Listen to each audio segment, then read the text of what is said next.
Our top story tonight, take a look at this one. A teenager has their throat slashed in a random attack.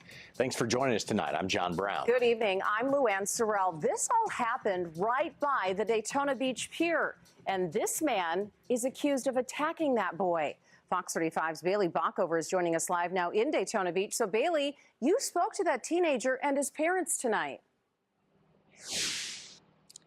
Yeah, the 13-year-old says he was just trying to walk back to his hotel Saturday night. The suspect came out of nowhere and slashed the teen's throat. As soon as we realized what happened, I could see his neck gashed wide open.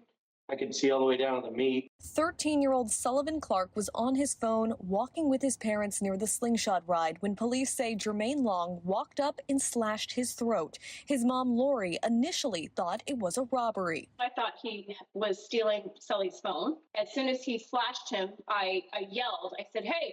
Sullivan's father, Jared, says the sight was something he can never unsee. The doctor told him 1 millimeter deep, and we'd be having a different conversation. Sullivan says a split-second glance at a boardwalk ride is likely the only reason he survived. The crazy thing is, I turned at the perfect time because I was on the phone and I happened to be looking up at like the slingshot and I turned. And that's how he got the side of my neck and not right here. Police say they found Long hiding near the overpass on the pier and arrested him. Andrew Walker, who works nearby, says he talked to the suspect just minutes before the attack. I see the man come down in cuffs, and I was just like blown away because that's the same dude I just seen walking past that just stabbed somebody in the neck. Sullivan tells me he just wants to look at his attacker and ask why he did it. But police say so far there's absolutely no motive for this unprovoked attack. Live in Daytona Beach. Now, this is a crazy situation. I can't see any reason why a man would just randomly slash a kid's throat other than something's wrong in his head. But let's get over into this next video.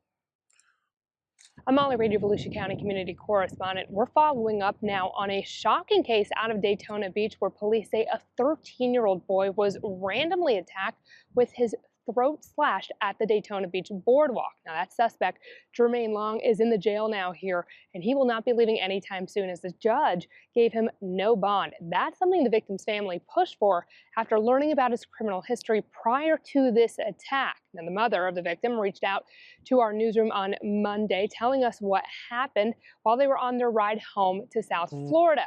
Now that they're home safely, they're also sharing their story. Tons of people at the slingshot. Yeah, it well lit. We felt safe. What was supposed to be a fun annual trip to Daytona for the 500 took a sharp turn for the worse. My son was like somebody cut his throat. Lori and Jared Clark say Saturday night their family was walking the boardwalk and stopped to watch the slingshot ride. Lori took this photo of her son Sullivan just a minute before things went wrong. Out of nowhere, they say, a man identified as Jermaine Long quickly walked up to Sullivan. It made like this motion. And so I thought he was stealing the phone, and I yelled at him, and then I ran after him. And then when I turned around, I realized, no, my son was cut. Sullivan's neck was slashed. He was rushed to the hospital where he got 13 stitches. 1 more millimeter, and he, probably wouldn't have made it. Long was caught by police a street over. Video shared with News 6 shows his arrest. He's charged with aggravated battery with a deadly weapon. He faced a judge for another first appearance in this case today. He was given bond the first time, but this time... going to be ordering that should be held without bond. Long is a registered sex offender and has a lengthy criminal history in Volusia. Most recently, he was arrested in January for allegedly trying to hurt 2 men with a knife and then hit them with a large pole. Prosecutors dropped the charges, though, and he was released from jail just 4 days before the incident with the Clark family. As for the family trip, the Clarks say they got what they ultimately came for, going to the big race. His neck was hurting, but he really wanted to go, so to try to keep things as normal as possible, I said, let's go. Now I'm going to keep pushing police and prosecutors for answers as to why Long was able to walk free after this previous incident. As for this case, we're told he still has not given investigators a motive. I'm your Volusia County community correspondent. So he attacks 2 men with a knife and an 8-foot long pole.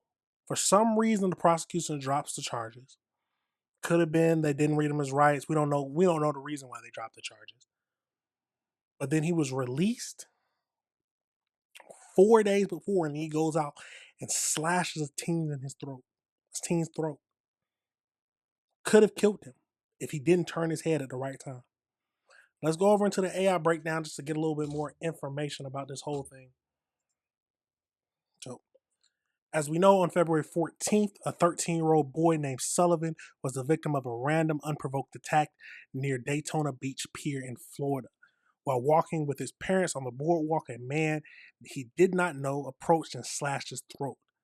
Clark survived a life-threatening injury because he happened to look at a nearby ride. Police arrested Jermaine, 44, shortly after the attack near the pier overpass. Witnesses reported Long appeared calm and acted like nothing was happening following the incident.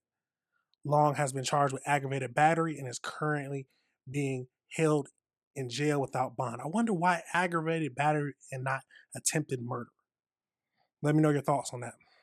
A local worker noted that he had a brief friendly conversation with the suspect just minutes before. Sullivan was hospitalized but is currently recovering from the attack. Why not attempted murder? Because that sounds like attempted murder to me, if anything. So while the specific reasoning of the attorney has not been publicly detailed, the decision to charge Jermaine with aggravated battery with a deadly weapon instead of attempted murder is likely due to the high legal burden of proving intent to kill required under Florida law. Slashing someone's throat just sounds like that's enough evidence to me to be like, oh yeah, he tried to kill him. Because I'm not the lawyers or anything like that, but let me know your thought. So it says, under Florida statute, the choice to choose often depends on the following factors: proving intent to kill, the nature of the act, charging as a strategy. So, and then also there's different case-specific factors: defendant's statements, criminal history. He's a convicted sex offender with violent history, including battery and sexual assault. The history is currently being used to keep him held without bond, regardless of charges. Good. Because if they would have they can't let him back out. There's no way. What about his past? So let's hear about his past arrest, because that's the main thing that's driving this. 4 days after.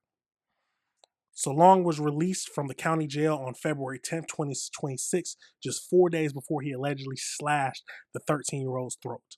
So his January 2024 arrest, he was jailed due to a January 2024 incident where he was charged with aggravated assault with a deadly weapon and battery. In that case, he was allegedly attacked 2 men.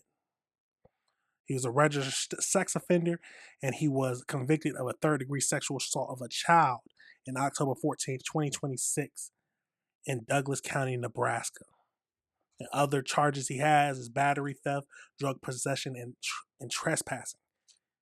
His extensive history was cited in a pretrial detention motion filed by the prosecutors to ensure his remain without bond.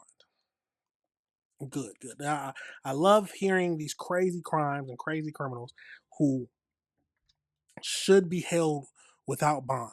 I like that. But this is a crazy situation, y'all. Let me know your thoughts. How do you feel about that? 4 days after. So where's that word statement at? One more time. 4 days after he was released from jail, 4 days before he slashed that 13-year-old's neck. Absolute tragic situation. I'm happy that he survived, because in my thoughts, that's attempted murder. And that's in my thoughts, but let me know your thoughts on that whole situation, y'all. Do you think he should have been charged with attempted murder? Slashing someone's neck just outright just sounds like that's not much to prove there. He slashed at his throat with a knife. But hey, the prosecutors got their own ideas about stuff, and I would hope they're thinking right and doing the right thing, doing the best for the child, the victim. But absolutely crazy, y'all. Let me know your thoughts on that situation. Let me know if you disagree with anything I said.